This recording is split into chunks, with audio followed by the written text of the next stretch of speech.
2 سال ہو گئے جی، لگتا ہے خطرناک بندش ہے، روزی روٹی نہیں مل رہی۔ اب بتاؤ، اللہ جس کو نہیں دے گا اس کو کون دے گا، اور جس کو اللہ دے گا اسے کون چھین لے گا؟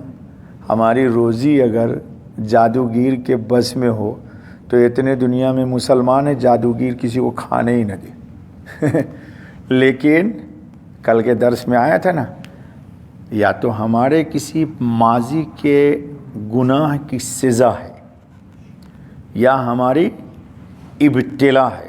میں نے ایک دن بتایا تھا آپ کو کہ غم اور پریشانی میں بندہ اگر گلے شکوے کرنے لگے، اللہ کے در کو چھوڑ دے تو سمجھو کہ یہ مصیبت ہے، یہ عذاب ہے، عذاب۔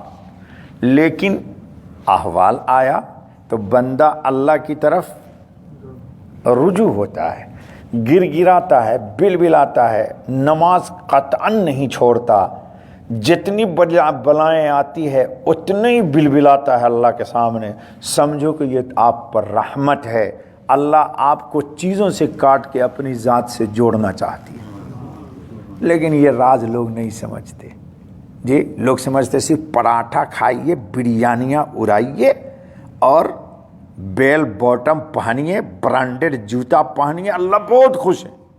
اگر ایسا ہوتا تو حضور اکرم 2 مہینہ تک بھوکے ہی نہ رہتے جی۔ ہم نے سمجھا ہوا ہے کہ اللہ کی خوشی کی دلیل یہ ہے کہ خوب مال میٹیریل ملے۔ نہیں دوستو، ہماری تقدیر کا لکھنے والا، اور تقدیر پیدائش سے پہلے لکھی تو جادوگر وہیں چلا گیا تقدیر لکھنے، اللہ تعالیٰ کا قلم پکڑ لیا تھا کیا اس نے؟ کیا عقیدہ ہو گیا آج کل لوگوں کا، مسلمانوں، جس کو دیکھو مولوی صاحب جہاں ہاتھ ڈالتا ہوں وہی ناکامی ہوتی ہے۔